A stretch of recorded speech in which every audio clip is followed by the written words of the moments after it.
Did the Army Corps of Engineers ignore and cover up findings of radioactivity in the Lake Superior mystery barrels? Environmentalists say yes, and state and federal officials say no. The submarine captain who first took the readings says the whole thing has become a big cover-up. Channel 6 News tracked him down in New York, and Barbara Riles brings us his story. It was October 15th, 1990. The Army Corps of Engineers had hired Harold Maynard and his submarine to probe the bottom of Lake Superior for barrels. From his home in New York, Captain Maynard tells us, as a precaution on that dive, he took on board a Geiger counter provided by the Army Corps of Engineers. And as I turned towards the barrel, about 30 foot off the bottom, I got a nuclear Geiger counter went off, started clicking.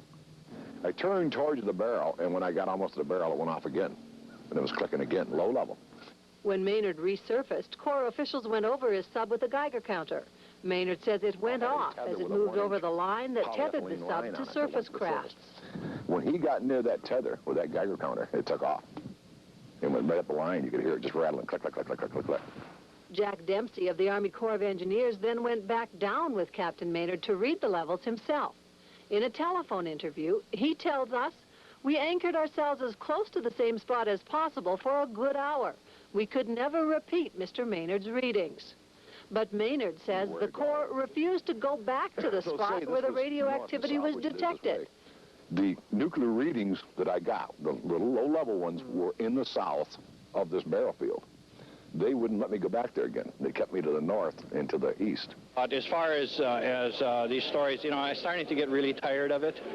Chuck Williams, the director of the Minnesota Pollution Control Agency, admits they got a radioactive reading, but says the whole thing is being blown out of proportion. I think that he is mistaken, and if he's willing to step forward and show us the documentation, we'll certainly take a look at it, but I don't think he can do that. Maynard says he has done it. He says he signed a sworn affidavit saying that he encountered radioactive levels while scanning the mystery barrels. Now he says the whole thing is making him mad. When they came back and said that the Corps had denied any reading, that really upset me, because now one of us is a liar, and I had no reason to lie.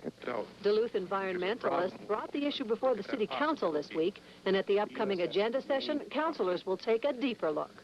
In Duluth, Barbara Riles, Channel 6 News. It's estimated it would cost $12 million to bring up the remaining 14